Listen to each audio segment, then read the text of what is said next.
Hello and happy new year. I hope your first 2024 week was abundant and finding you well. One of the things that I hear a lot about is just, we're in an election year. So, with an election year, you typically see interest rates come down.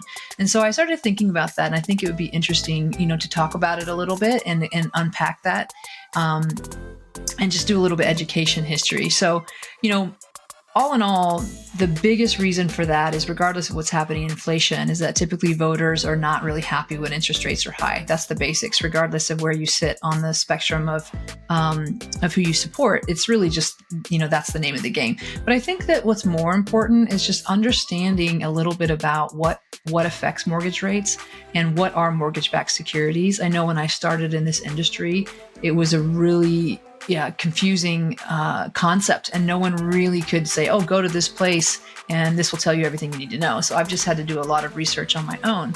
So, when mortgage-backed securities have a huge impact on residential mortgage rates because, mortgage companies lose money when they issue loans in a market that's down where interest rates are higher. But it's interesting to know that the mortgage-backed security actually was introduced after the Housing and Urban Development Act of 1968. And in 1970, Ginnie Mae, which is the government FHA loans, they were the first to kind of create the mortgage-backed security. What that is when you pull together a whole bunch and you group together a whole bunch of mortgages, then they can be traded on the secondary market by bond traders. They're bought and sold.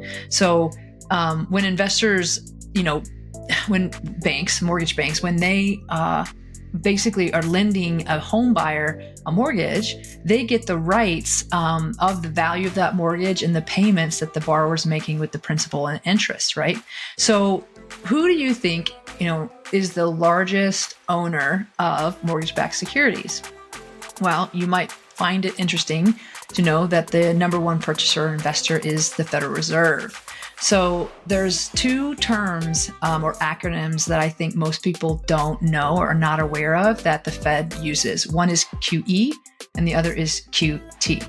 So what is QE? So QE is a form, or quantitative easing, is a form of monetary policy in which the central banks, the reserves, use to purchase securities on the open market to reduce interest rates and put more money supply into the market. So what's a huge example of that? Well, the COVID, right? So in 2020, March of 2020, as a response to the epidemic, the Fed quickly stepped in and they started to, use quantitative easing by purchasing lots and large quantities of mortgage-backed securities. So you might find this interesting. I did. During that time, the balance sheet more than doubled. The Fed's balance sheet went from 4 trillion to about 9 trillion starting in 2020.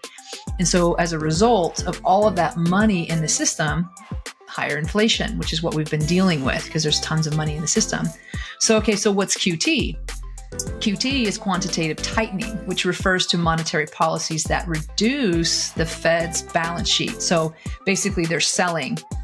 They're getting those securities off of their books, or they're letting them mature. So then that removes liquidity, which is basically money from the system. So that just makes it harder for people to get loans, and pushes interest rates higher. So, when did the Fed start to do the quantitative tightening? June of 2022. So that's why we have seen such volatility in the markets. And we've seen higher interest rates because they're trying to tackle, their debt and trying to get us out of inflation. And so we're getting out of debt by inflating it. So, and it's working, it's working, it's coming down. So, this next year, hopefully we're going to see the Federal Reserve, not increasing interest rates, but really until you start to see the shift on the monetary policy from tightening to quantitative easing, once that happens, that's when we'll really start to see a shift in the market. So, I hope that this has been helpful. I know for me it was just trying to understand, well, what is a mortgage-backed security? Simply something that, bond traders can sell, and it pulls together a whole bunch of mortgages, and that's how they package it, and then it's traded based upon what's happening. And the Federal Reserve has a huge, role in that. So, share this with your friends, your families, your clients. It's really about knowing and how to position yourself with this information. I hope you found it helpful, and I hope that you have a great start to the week.